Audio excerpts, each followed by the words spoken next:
Rinchen Norbu, a 60-year-old retired primary school teacher from Morsing Village, West Kameng District, was a recipient of the prestigious National Teacher Award in 2005. Norbu is also a passionate collector of antiques and artifacts and had a desire to establish a private museum since the prime of his life. However, due to financial constraints, establishing Tanpai Dronmai Museum was a distant dream.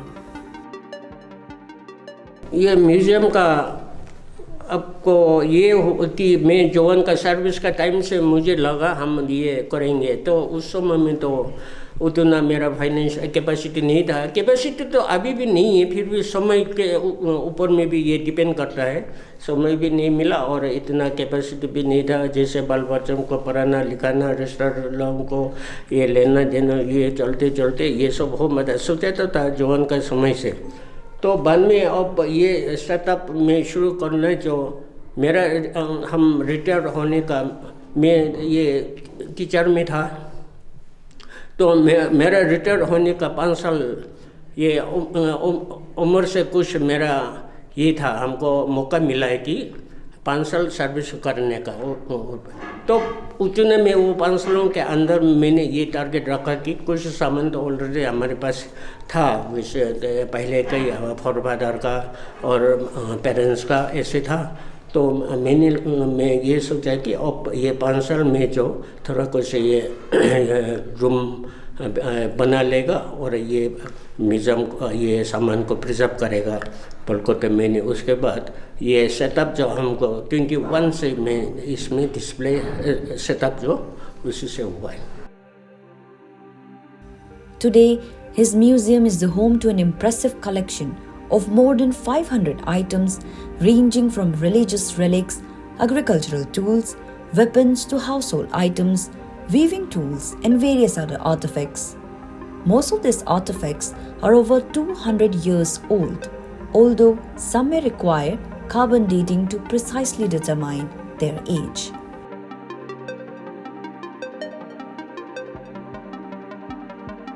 Besides protecting and promoting this rich cultural heritage, he aims to familiarize these rare tools and objects which have either been ignored or hidden with the passage of time. Preserving these valuable pieces for future generations is crucial as they are deeply intertwined with indigenous cultural identity.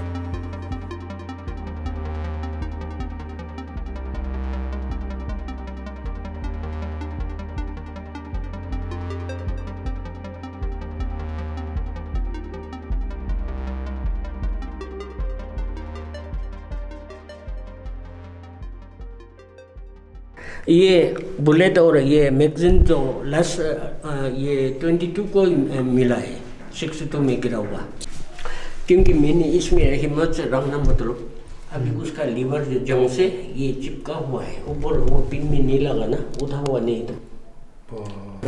तो उनका किसी ने दिया हमको ये पानी का container, ये छेड़छाड़ नहीं करना, नहीं तो फौजी लोग कैसे ले चले। वही जो मैंने किया है ये, क्योंकि 2000 लॉकडाउन का समय में वो विदाउट कलर जो उधर वो बिना कलर का जो मैं वो 2000 का लॉकडाउन में मैं टाइम पास किया। और वो क्या मेरे पास कुछ इतना हथियार है ही नहीं, सिर्फ एक बोतल ही एक आर एक दाव से मैं वही करा लिया।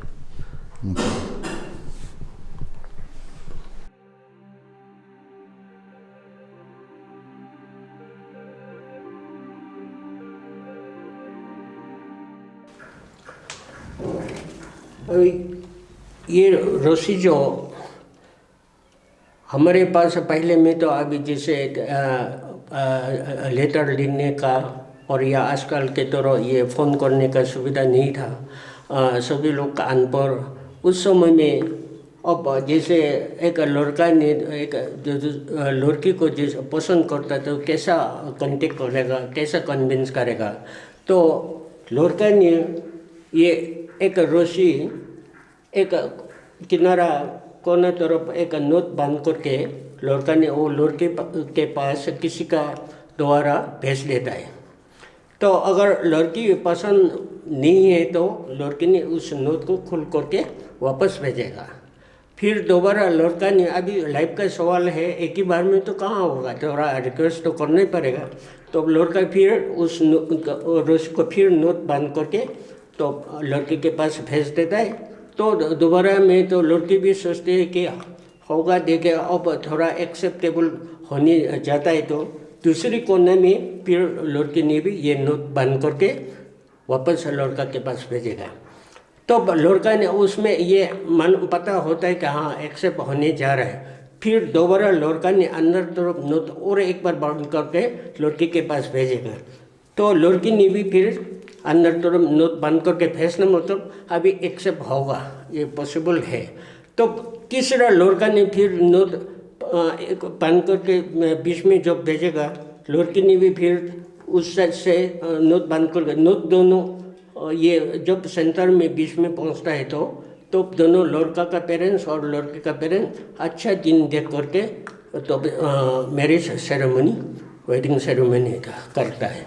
मनपा में भी अभी सब रेयर, सभी को ऐसा नहीं होता। जिस कल्चर जिसने मेंटेन करता है उनके पास वो होगा। अभी पिताजी ने हमारे गांव का कल्चर ट्रेडिशन को इतना ये बचा करके उन्होंने कंट्रीब्यूशन किया है हमारा गांव के लिए, हमारा एरिया के लिए, हमारा मोन एरिया के लिए। इसलिए मैं पिताजी का सही हो या गलत हो, क्योंकि थोड़ा सा नमूना एग्जाम्पल ऐसा था बोल करके मैं हमारे ड्रेस असली में रॉयल फैमिली का ड्रेस ऐसे पहनेगा हमारा मन पका ना। अभी ये ओवरकोट ऑलरेडी वही ओवरकोट जो यही पहना था पिताजी। तो टोपी ऐसे डिज़ाइन का ऐसे था और जूताई भी ऐसे, ये रॉयल फैमिली का ड्रेस हम लोग का सभी ऐसे हमारा मन फैमिली के अंदर ही हम सभी बच्चों लोग इतना सारा ये जूता और टोपी इतना यूज़ कर नहीं पाता है। जैसे आप फेस्टिवल होगा और कहीं एक जगह से दूसरे जगह इम्पोर्टेंस डे मानेगा तो ना हमें ये ड्रेस पहना जाता है। वैसे तो ये वैसे कुछ नहीं, ये पत्थर है, इसका वजन करीब 1 किलो है।